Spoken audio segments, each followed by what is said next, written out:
My childhood was pretty weird. Growing up, it was all I knew, so I felt like it was normal, but once I became an adult and started actually telling people more about it, find out it was pretty traumatic. I was born and raised one of Jehovah's Witnesses, and that was really intense. I was interviewed for a great podcast named Shunned that covers subjects like that and talks and goes into depth about that. I'll link that in the notes for this. If you're interested in that, go check that out.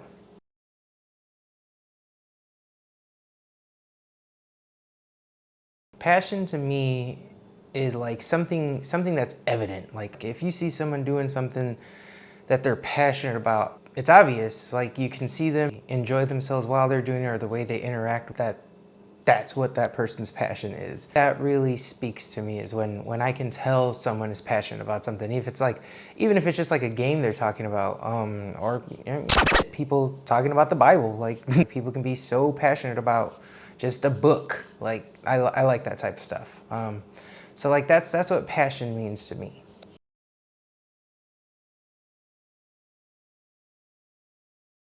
This currently work full-time in this big factory, like huge multi-billion-dollar late-stage capitalist entity.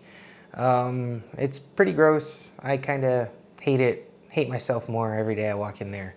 But like I've been there for a really long time, so like just recently I started getting more involved in everything. It's kind of made it a little bit more tolerable for me. I like get involved with the union, go help out with big brothers and big sister projects, or safety and helping people there, like just trying to do things that make me feel something there, because I've just been like dead inside for 10 years just welding and doing nothing. Like so that's what I do. That's my day gig.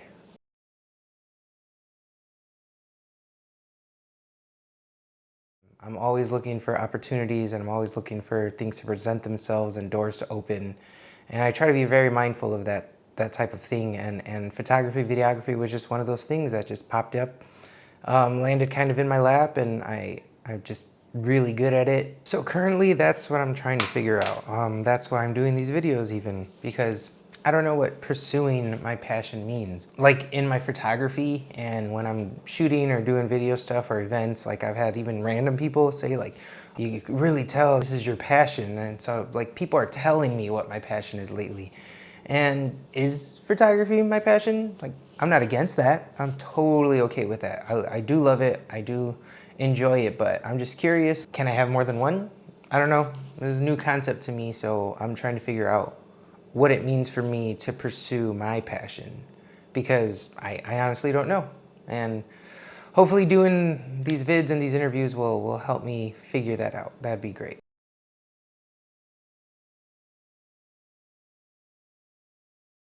So my photography and stuff, a couple years ago, I was just looking everywhere, just for something to do, something to just throw myself into. And I ran into an old buddy that had been shooting for a modeling agency for a few years. And he just said, hey, buy this camera off of eBay, they're super cheap, and come second shoot with me for a while. And that's how I got into it. Lined up some models, built a portfolio, got along with everyone I was working with and everyone I met, made some great connections. That's kind of just led me to where I'm at. A couple years later, own company, still going pretty steady, still have gigs every month, and that's pretty nice. And I started it when the pandemic kicked off. That kind of slowed it all down, but it was a positive thing, because it gave me the opportunity to like decide what I wanted to do with it. Sit down and look, accept all the jobs being thrown at me. Like I don't say no to a photography job even still, but except weddings.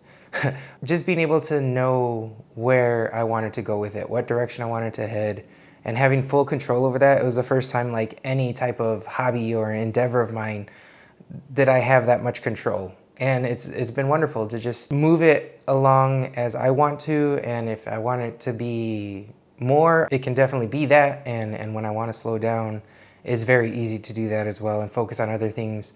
Like my yoga practice, or like I just finished yoga teacher training, you know, and I missed out on a lot of opportunities for like senior portraits or prom shoots, but I had to turn down a lot because I was busy. You know, that's the great thing that you get afforded when you're pursuing your passion, or doing side things that are just you.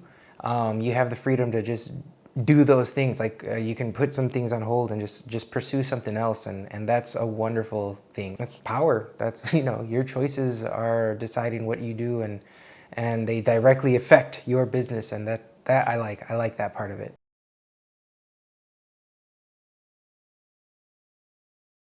I do a lot of brand and marketing content, a lot of like local entrepreneur people, artists, musicians, a lot of stuff for their socials. But man, I tell you, I love a good baby shoot. A newborn session they're awesome, man. Babies are so cool. It's just heartwarming when it's like weeks have gone by, you get a message randomly on Facebook from the baby's grandma just saying that, you know, they got the prints ordered, or they seen the gallery finally, in tears, you know, just saying thank you. Stuff like that is awesome. Like, those are my favorite aspects of it.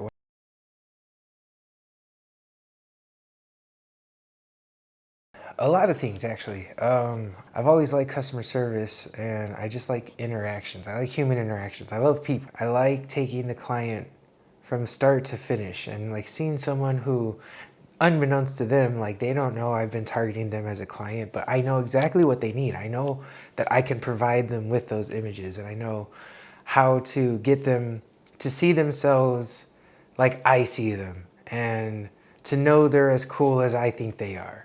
And to see a client be super nervous from our first meeting, hear it in their voice over our first phone call. It's even obvious in some emails, like people are just nervous about shooting or about admitting that they need to be the face of their brand. I'm just there to let them know, like, I got it. It's okay. Like, I'll take care of everything. You just got to sit there, and I'll make you look amazing, because you already do. And that's a really great part of it. That's like one of my favorite aspects, is just the human connection.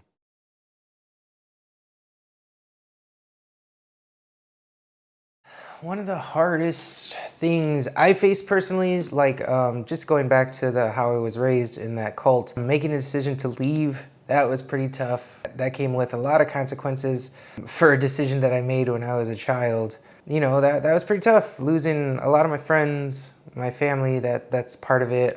Being shunned openly, like that's pretty heavy sometimes. And it's been years, but that still weighs on me sometimes. And it's pretty tough. Tough to decide that, yeah, I'm gonna go through this because I gotta live my life now. But, you know, very, very thankful that I made that decision.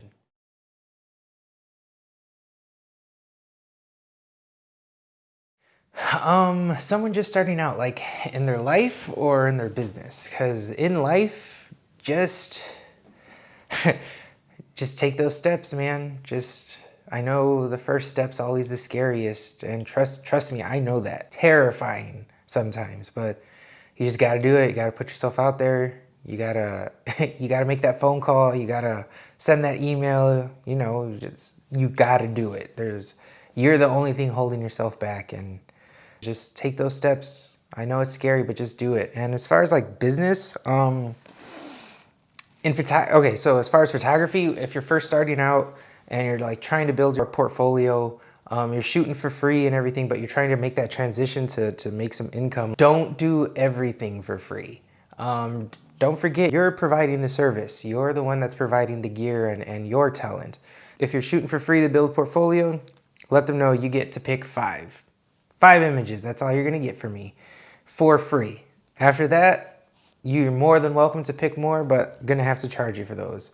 And then that's how you can make that transition, start making some money off your shoots. That's a real simple one to do in the beginning. And look at your model's wrists. Like, especially when you're working in the beginning, you're gonna be doing a lot of like free shoots. Model doesn't pay, you don't pay. And there's a lot of amateur models that you'll be working with that are trying to figure out their groove and their niche and what they're gonna be doing. But man, I hate editing out hair ties. And just keep an eye on your model's wrists, their hair ties, because trust me, you edit out, 50 hair ties and you're gonna learn, like, keep an eye on those things. So there you go. That's my beginner photographer tips for someone trying to get into photography.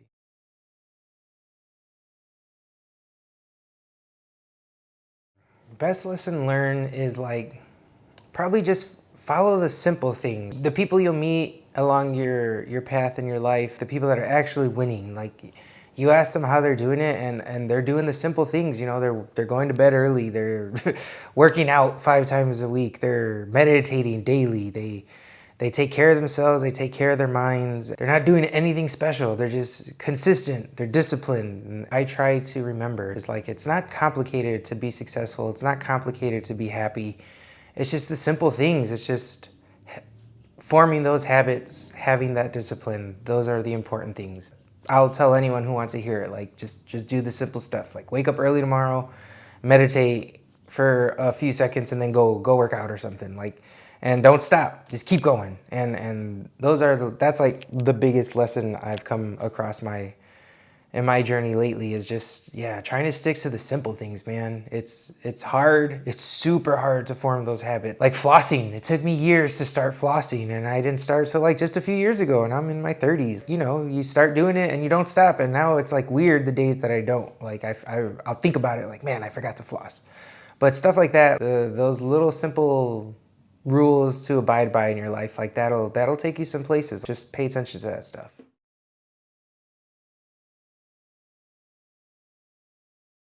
So, if I lost my job, maybe my camera broke, and none of this was here, like what would I do?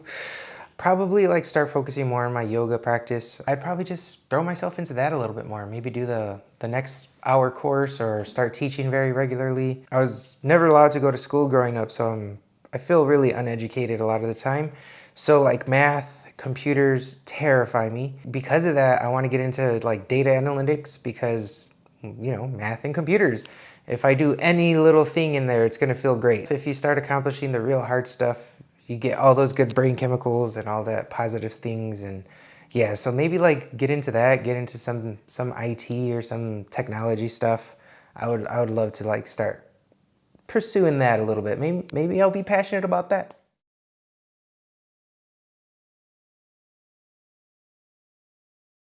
Closing words. One of my favorite things I've heard over the past few years, or come across in my journey, that stuck with me the most is pain is a huge catalyst for change.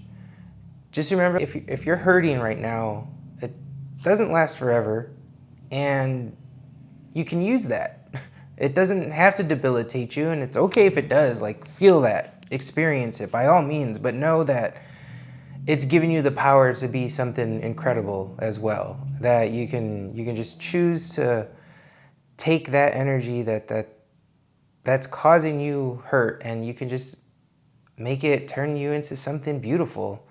And every one of us has that capability within us. And I firmly believe that, and I try to apply that to my own life.